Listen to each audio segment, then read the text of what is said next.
For more than 10 years, California-based Zero Motorcycles has been a force to be reckoned with in the electric vehicle world. Known originally for its electric motocross bikes and then its range of increasingly impressive road-legal motorcycles, Zero Motorcycles has been called the Tesla of the electric motorcycle world more than once. Every year, like clockwork, Zero rolls out improvements to its entire line of electric motorcycles, improving range, efficiency and charging times, as well as tweaking top speed, acceleration and handling.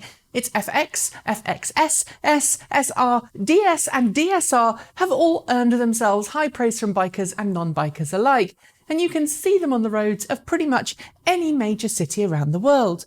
But with competition from rival companies hotting up, Zero has pushed itself further than ever before, unveiling what it calls the next step in its journey, the Zero SRF.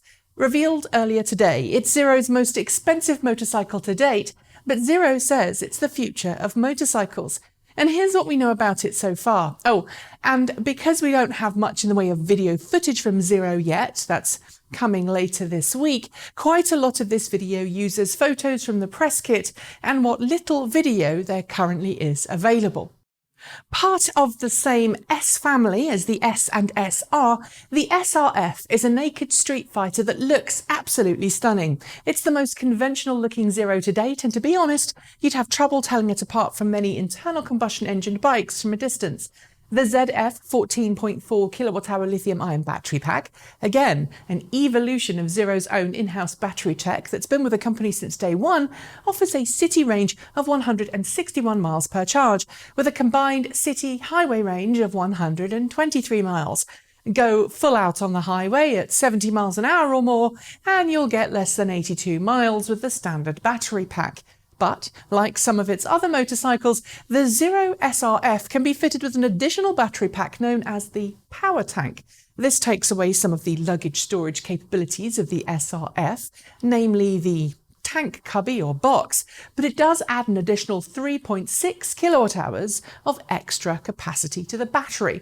When combined with the onboard battery pack, Zero promises a city range of 200 miles per charge, although I should note that just like electric cars, range and performance for an electric motorcycle will vary greatly. Weather and road conditions, rider weight and how the bike is ridden will all have an impact on real-world range. Unlike its main rivals, the Energica SA-SA9 and soon-to-launch Lightning Strike, Zero has decided to not include DC quick charging with its Zero SRF.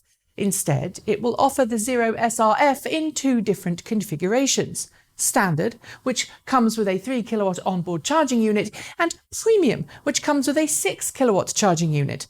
Both use standard electric car 240 or 110 J1772 charging, depending on infrastructure, and they can charge in 4.5 hours to 100% for the standard, or 2.5 hours for the premium off a 240-volt J1772 station. Like some of the other Zero models, you can also specify a rapid charge option, which adds an additional 6 kilowatts of onboard charging. Like the power tank, however, it fits into the top tank area on the bike, so you can't use it and the power tank at the same time. With the rapid charge option, the standard SRF with 9 kilowatts can charge from empty to 95% full in 1.3 hours, while the full 12 kilowatt configuration with the premium, 6 kilowatts on board plus 6 additional kilowatts, gives you a 1-hour charge time from empty to 95% full. That is slower than the 30-minute or so to 80% that some of its rivals offer, but it's a little bit of swings and roundabouts because the J1772 configuration of the SRF means it can charge at a lot more places. Although I should note, I've not seen that many 12 kilowatt J1772 public charging stations in the wild, even though you can buy them.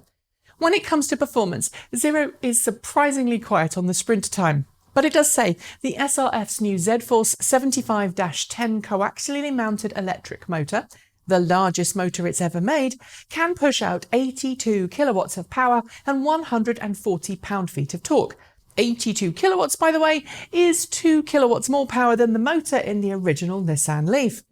And unlike the Leaf, which weighed about 3,300 pounds, the SRF weighs just 485 pounds. I'll let you do the power to weight calculations if you're so inclined. Top speed is electronically limited to 124 miles per hour for bursts, with a sustained top speed of 100 miles per hour in order to keep the motor and everything else operating at the right temperature.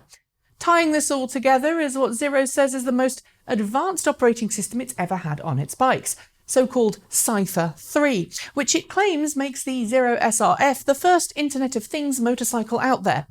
I'd not be so sure as I'd go to say that, but it does mean that the SRF gets many features that electric car owners have come to expect over the years. Remote telematics, remote charging and charge tracking, and motorcycle location sharing, both for security and group ride purposes. Niro also says over-the-air updates will be available for the bike. Bosch motorcycle stability control will also come as standard, with user-programmable riding modes tweaking both throttle response, braking characteristic and drag torque control. This all sounds absolutely fantastic, and I for one can't wait to try one out myself. But there is one tiny problem: price. With a standard SRF expected to go on sale this spring from $18,995 and the premium, which adds a windscreen and heated grips among a few other things, adding an extra $2,000 on top of that, the SRF isn't a cheap bike. In fact, it's the most expensive Niro model to date and puts it midway between the yet-to-launch Lightning Strike and the Harley-Davidson Livewire, which also hasn't hit the market but we know will cost 30 grand. For a comparison, for the Niro SRF, you could buy a BMW R1200 GS Adventure Dual Sport for about the same price.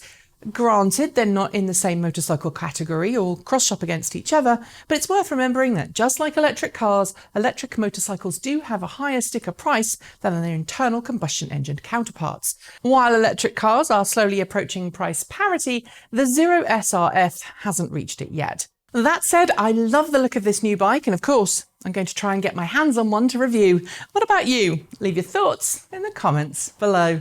That's it. Thanks for watching. Let us know if you liked it or you didn't like it below.